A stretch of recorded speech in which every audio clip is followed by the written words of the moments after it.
세상을 바꿀 과학기술을 알아보는 테코노미 시간입니다. 김덕진 IT 커뮤니케이션 연구소장과 함께합니다. 어서 오세요. 네, 안녕하세요. 반갑습니다. 김덕진입니다. 정말 하루가 다르게 바뀐다라는 표현이 AI에게는 과장이 아닌 것 같습니다. 오픈 AI가 조만간 챗 GPT 5 버전을 출시를 앞두고 있다는 얘기가 나오는데 네. 이게 또 시장을 들썩이게 만들고 있다고요. 네, 맞습니다. 뭐 여러 번 이제 뭐 GPT-5가 나온다 얘기는 많았는데 8월에는 진짜 나올 것 같다라는 게 거의 뭐 지금 대부분의 이야기고 빠르면 이번 주 아니면 다음 주 안으로 나올 것 같다라고 하는 게 이제 많은 전 세계적인 언론의 이야기입니다. 실제로 이제 그 오픈 AI 샘 알트먼 역시도 이를 대비해서 이제 최근에 몇 개 팟캐스트에 좀 출연을 해서 이 GPT-5에 대한 이야기들을 좀 나누고 있는 상황이라 저도 8월에 또 한 번에 큰 변화가 올 것 같기는 해요. 네. 그런데 실제로 오픈 AI 입장에서도 좀 출시를 해야 될 타이밍이라고 좀 보여지는 게 GPT 3.5 그러니까 챗 GPT라고 우리가 불리는 버전이 있잖아요. 그 버전이 이제 2022년 11월 30일에 나왔어요. 그리고 3.5 다음이 GPT-4가 금방 나왔었거든요. 2023년 3월 14일에 나왔었단 말이에요.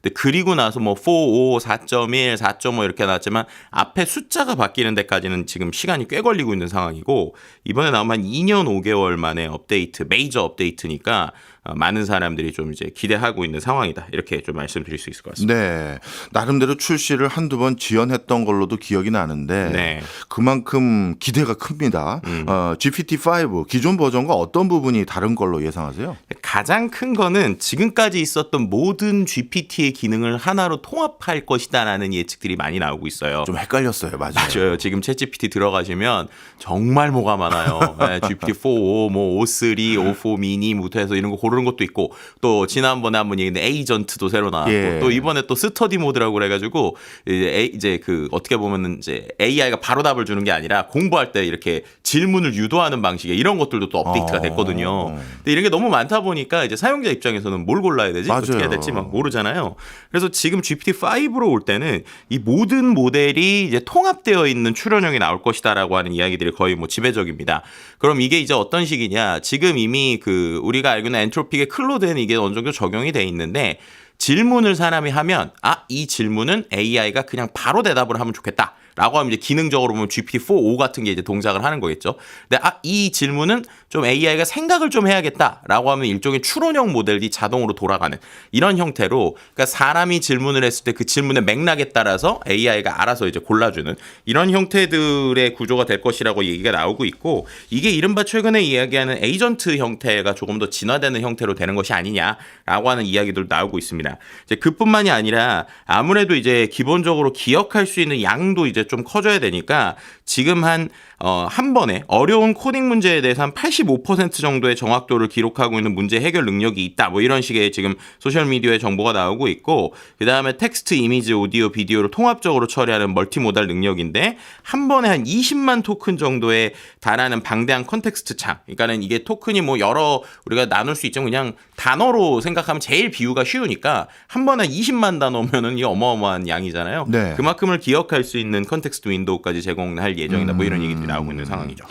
확실히 뭔가 기존 것들을 통합한 것뿐만 아니라 새로이 업데이트되고 업그레이드되는 게 잔뜩 있을 것 같은데 저는 요즘 걱정도 되는 게요. 네. 지금도 사실 업무하는데 이런 인공지능 안 쓰면 안 되는 수준까지 벌써 와버렸거든요. 네. 그런데 이거 나중에 매달 한 50만 원씩 내라고 할까 봐 걱정이 됩니다. 이미 몇 개 모델 비싼 거 쓰시는 분도 50만 원부터 더 내실 거예요. 저도 한 100만 원 요즘 넘게 넣어요. 저도 사실 모델 다 합치면 그 정도 되는데 그러니까요. 이거 어느 순간 그런 시점도 오긴 오겠죠. 뭐 그럴 수도 있죠. 그리고 이제 그 부분에서 이제 우리가 그럼 이제 어떻게 보면 이게 정말 일을 하면서 우리에게 만족감만 줄 것이냐 아니면 이게 좀 우리에게 좀 이상한 느낌도 줄 것이냐라고 네. 하는 생각해볼 요소도 실은 이번에 샘 알트먼이 한 팟캐스트에 나와서 한 이야기들이 상당히 흥미로운 부분이 있었어요. 뭐라고 했나요? 그러니까 지금 이제 항상 샘 알트먼이 얘기했었던 게 AGI, 그러니까 범용 인공지능에 대해서 이야기를 하면서 정말 이제 AI가 우리를 뭐 도와주거나 아니면 정말 사람처럼 생각하는 이런 요소가 나온다고 그랬잖아요. 네. 근데 이번에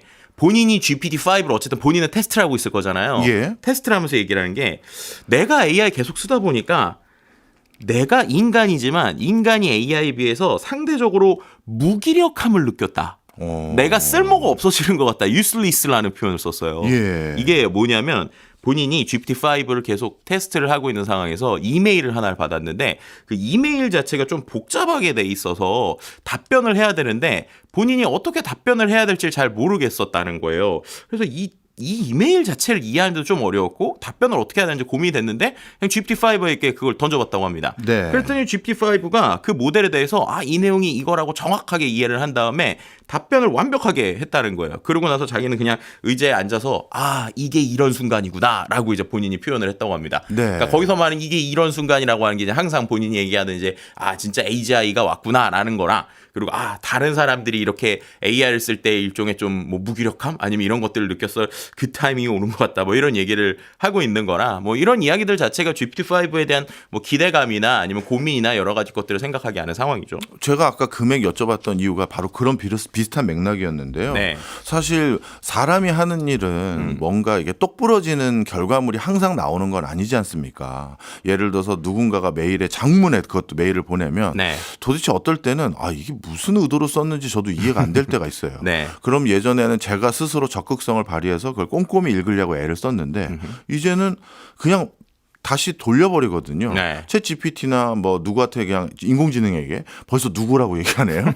인공지능에 넣어서 이거 정리 좀 해주면 싹 정리를 해줘요. 제가 적극성을 안 발휘하게 되는 거죠. 그렇죠. 그리고 새로운 키워드나 트렌드를 이해하기 위해서 예전에는 이거는 어느 뭐 예를 들어서 연구소 홈페이지에 들어가서 혹시 최근 보고서 나온 게 있는지 봐야 되나 아니면 블룸버그 들어가 봐야 되나 제 스스로 고민을 하고 했다가 이제는 당연히 자동적으로 그냥 거기다 제가 물어보고 네. 그다음에 그냥 그걸 팔로우하는 경우인데 그러다 보니까 이렇게 내가 지금도 의존하니 네. 돈도 많이 내라고 할 것도 같은데 네. 스스로 저도 예전보다 조금 적극성이 덜 생기고 그렇죠. 다른 말로 하면 무기력해지고 네.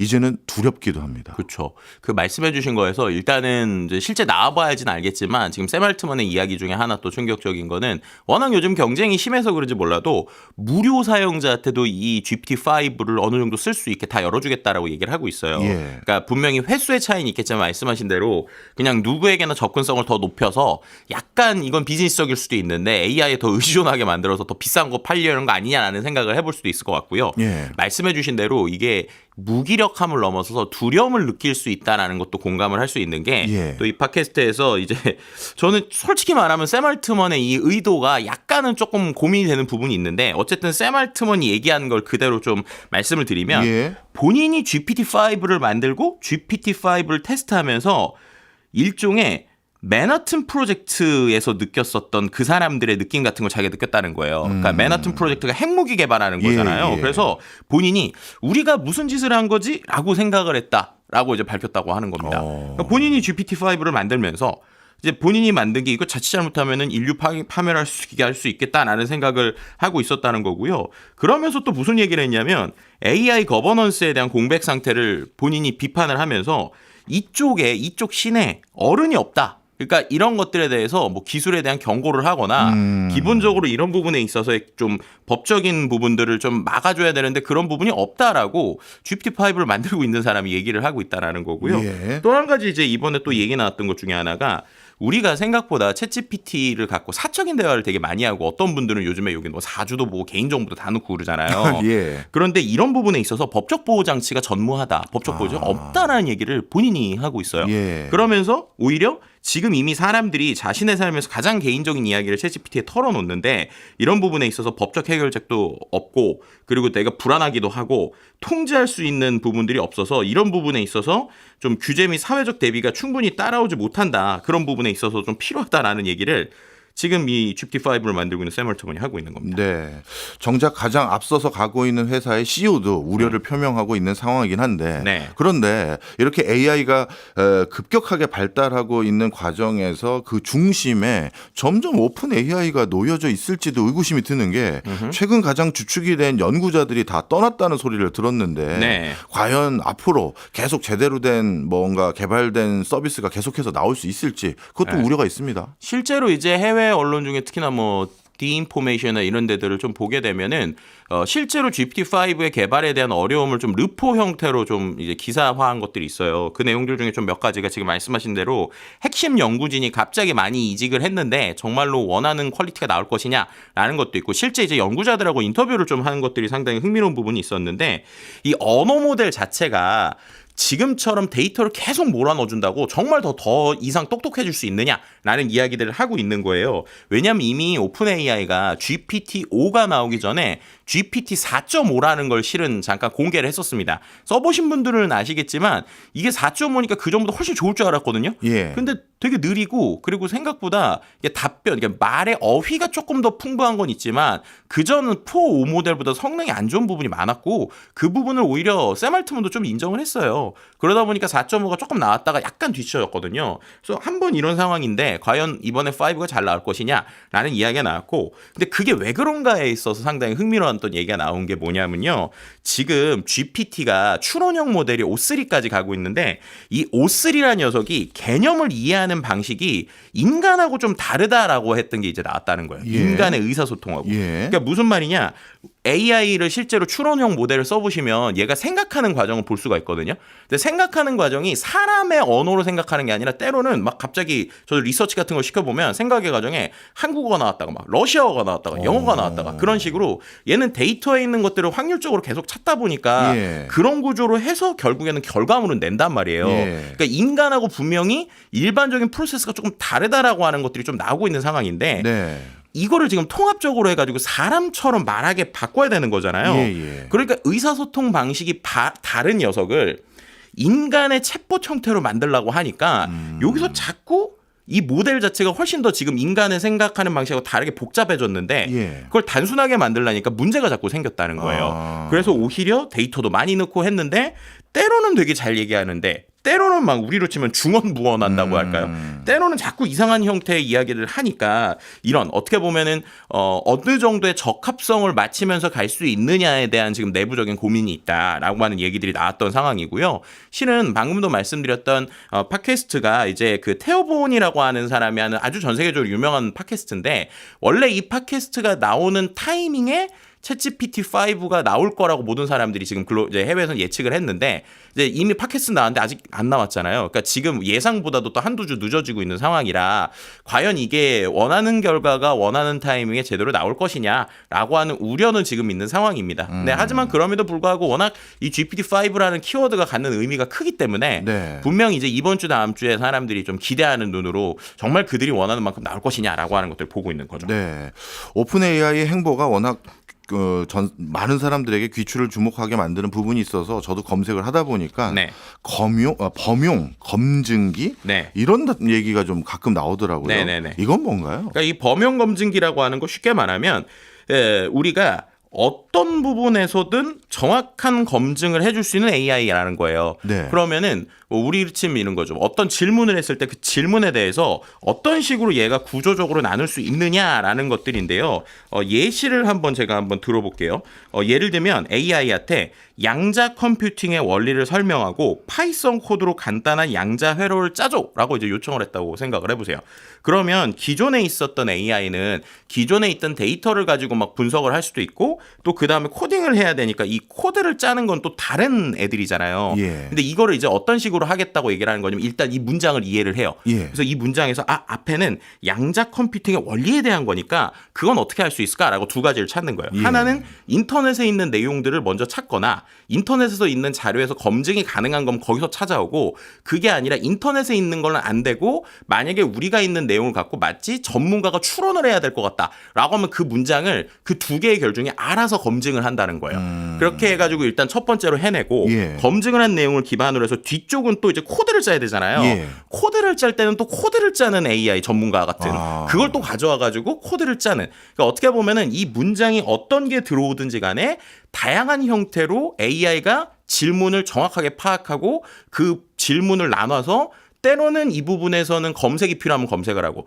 사람처럼 고민을 하고 추론을 해야 되면 추론을 하는데 그게 일반적인 사람이 아니라 전문가들 정말 박사 몇 명이 있는 것처럼 추론을 하고 예. 코딩을 할 때는 실제 코딩 툴을 가져와서 쓰는 정말로 모든 분야에서 검증이 가능하다라는 거고요. 네. 이거의 포인트는 지금은 우리가 질문을 주면은 기능을 골라줘야 되는데 예. 기능을 골라주는 게 아니라 AI가 알아서 모든 것들을 잘 이제 검증하는 것까지 프로세스를 하겠다라는 거니까 어떻게 보면은 정말 초천재 인간들이 수백 명, 수천 명이 모여서 고민하고 실제 프로그래밍 하는 것까지 다 해주는 이런 형태의 것들을 범용적, 그러니까 하나의 특징이 아니라 예. 모든 것들을 다 해내겠다라고 하는 게 지금 이야기하고 있는 이 범용성에서의 유니버셜 버리파이어라고 할 수 있는 거죠. 아, 그렇군요. 네. 쉽게 말해 AI가 AI를 테스트하고 검증한다 이런 얘기인 것 같은데 그럴 수도 있죠. 예. 저는 개인적으로 지금 어떻게 하냐면 챗 GPT나 퍼플렉시티에게 뭔가 질문을 해서 내용을 받습니다. 네. 그러면 그걸 제미나이나 다른 사람에게 물어요. 다시. 네, 그죠. 다른 AI. 다른 AI, 다른 사람 같은 사람이라고 AI. 자꾸 그러네요. 저도 맨날 그랬죠. 그래서 물어보고 네. 이쪽에서 이렇게 얘기하는데 네 생각은 뭐냐. 해보면 또 그걸 받아다가 다시 퍼플렉시티나 또 따로 물어보거든요. 그렇죠. 그런데 앞으로는 그럴 필요 없이 하나에서 범용성 있게 검증까지 해줄 수도 있을 것 같기도 한데 그런데 이런 상황까지 놓여져 가고 있는 상황 속에서 정작 오픈 AI는 경쟁사인 엔트로픽이 접근하는 것도 막는다 이런 얘기가 나오는데 이건 어떻게 이해해야 돼요? 그러니까 정확하게 표현하면 엔트로픽이 예. 오픈 AI의 접근을 막은 겁니다. 아, 반대로. 예. 그러니까 이게 왜 그런가라고 생각을 해보면 말씀하신 대로 지금 GPT-5가 여러 가지 테스트를 하고 있단 말이에요. 근데 테스트를 하고 있는 상황에서 이 엔트로피, 그러니까 그 클로드 API에 GPT-5 오픈 AI 쪽에서 계속 접근을 하는 로그가 보이는 거예요. 예. 근데 이게 단순 접근이 아니라 지금 이 엔트로픽에서 이해하는 건 자기네 GPT-5 모델을 똑똑하게 하기 위한 코딩을 해야 되는데 네. 그 코딩에 대한 능력을 쉽게 말하면 이 클로드 엔진에서 자꾸 빼가려고 하는 것 같은 정황이 보인다는 겁니다. 예. 마치 예전에 딥시크 만들 때 딥시크가 막 미국에 있는 오픈 AI 거 막 테스트해서 증류해서 빼갔다 뭐 이런 얘기 했잖아요. 그런 거 같은 걸 마치 GPT-5를 만들 때 클로드 입장에서 보면 자기네 거 가져가는 것 같으니까 API 막았다라고 지금 얘기하는 얘기가 나올 정도인 거죠. 네, 이해했습니다. 뭐 우리 오늘 다뤄야 될 것도 아직 많이 남아 있지만 진짜 궁금해서 오늘은 개인적인 질문과 많은 분들이 지금 걱정하는 부분을 같이 여쭤보면요. 어차피 다음 주에 또 나와 주실 거잖아요. 알겠습니다. 제가 예전에 연구원에서 일했을 때 그때 저를 도와줬던 후배 연구원님들 중에서 능력이 출중한 분들도 계셨을 거 아니겠습니까? 네. 근데 재작년에 또 작년 이쯤 됐었을 때 챗GPT라든가 퍼플렉시티가 저를 도와줬을 때 역량은 이전에 동종업계에서 만났던 연구원의 상위 한 10% 수준의 어떤 사람에게 백업을 받는 듯한 느낌이 있었어요. 근데 올해부터는 정말 상위 1에서 3% 안에 드는 법한 사람들에게 지금 도움을 받고 있다는 느낌을 제가 확 받고 있습니다. 네. 그것도 한 회사가 아니라 한 두세 개 회사가 그런 솔루션을 저한테 제공해주고 있거든요. 네. 그러니까 제 옆에는 가상의 인공지능 3명이 상위 3% 수준 이상의 연구자가 같이 있는 거예요. 이게 유토피아일까요? 디스토피아일까요? 정말 고민되는 부분이에요. 저도 마찬가지인데요. 저도 지금 박사님하고 비슷하거든요. 근데 결국에는 우리가 지금 논의해야 될 포인트가 여기 있다고 봐요. 그러니까 예. 소수의 천재들에겐 정말 행복한 시절이 올 거예요. 그런데 그렇지 않은 많은 사람들 그럼 일자리는 어떻게 될 거냐. 예. 그리고 이 똑똑한 초지능에게 더 많은 책임을 맡기는 게 현명한 선택이냐. 이런 부분들에 있어서는 정말 자칫하면 심각한 위험이 올 수 있다라고 저도 요즘 느끼고 있어요. 예. 그래서 예전에 얘기하던 정말 로봇세, AI세 이런 것들이 현실화돼야 되는 부분이 분명히 있기 때문에 이거를 이제 우리가 단순히 미래 얘기가 아니라 현재 얘기로 놓고 사회적 논의를 시작을 하지 않으면 정말 1, 2년 정도 더 지났을 때는 우리가 알든 모르든 간에 격차가 확 벌어질 수 있는, 그러니까 개인 간에도 업무 간에도 일자리에서 확차가 벌어질 수 있다고 생각하고요. 혹자는 이걸 너무나도 겁주는 거라고 생각하지만 실제 미국에서 지금 많은 인력들이 레이오프 되고 있는 현상을 보게 되면 우리가 이게 겁을 주는 게 아니라 정말 현실적으로 얘기해야 된다라는 거를 아마도 많은 분들이 공감을 하실 겁니다. 네. 사실 이런 것들에 대한 정확한 흐름을 명확히 읽기 위해서 우리 소장님이 또 계속해서 저희 곁에 있는 거 아니겠습니까? 네. 알겠습니다. 지금까지 김덕진 IT 커뮤니케이션 연구소장이었습니다. 고맙습니다. 네, 감사합니다.